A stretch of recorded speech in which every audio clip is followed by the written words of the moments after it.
Someone the other day said to me, stop comparing humans to animals. And I was like, it's not a comparison. Humans are animals. We are animals. And like the other animals, we have inborn innate instincts. But as I have said before, humans are the only animals. We are the only animals that are telling our young to disregard their instincts. Every single other animal on the planet teaches their young to be more and more honed to their adaptive instincts. Now, what can we learn from animals when it comes to mimicry? There is mimicry in the animal kingdom. Animals and plants both disguise themselves as animals or plants. There are plants that disguise themselves as animals. There are animals that disguise themselves as plants or other animals. There are animals that disguise themselves as members of the opposite sex. There's all kind of mimicry in nature. But when faced with mimicry, what do animals do? When faced with mimicry, all of the other animals are making attempts to stay grounded in their adaptive instincts to dispel false mimetic signals. So let's say a bird sees a stick bug. It might glance that way and see a stick, but if the bug moves and exposes itself, the bird will eat it. It will respond to its own instincts when it discovers the kind of organism that it is looking at. It understands it is looking at an organism that has physical circumstances, and that circumstance is that it is a bug, and it will eat it.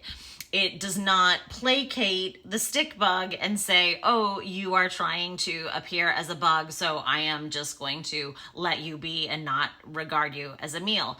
It stays grounded in its instincts, dispelling mimicry. This is important for survival. So those of us who are seeing through to the kind of organism that other human beings are and talking about it from that perspective of their physical circumstances, we are trying to stay grounded in our adaptive instincts. That is what I am always talking about, and that is what I am trying to help people teach their young, to stay grounded in their adaptive instincts, to be clued in to what is happening around you and not be confused when faced with this. Humans a lot of times have judgments or abstract thinking that can interrupt or get in the way of staying in our adaptive instincts. We are hearing a lot of messaging out there about kindness, about inclusivity, and these things come with a lot of judgment. Those judgments are interrupting our ability to keep ourselves in our instincts, which is ultimately our ability to keep ourselves safe. I talk a lot about the book, The Gift of Fear, and Gavin de Becker warns of this. He warns what happens when you let judgments and rationalizations talk you out of your instincts. I also often talk about the book Little Red Riding Hood.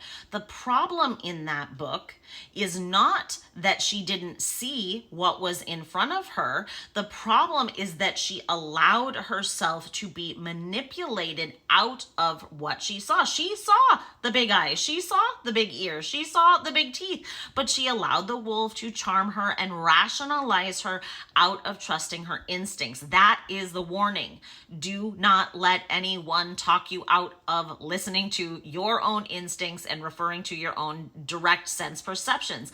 And if you think someone is trying to confuse those perceptions, try and do as the other animals do and stay grounded in your adaptive instincts.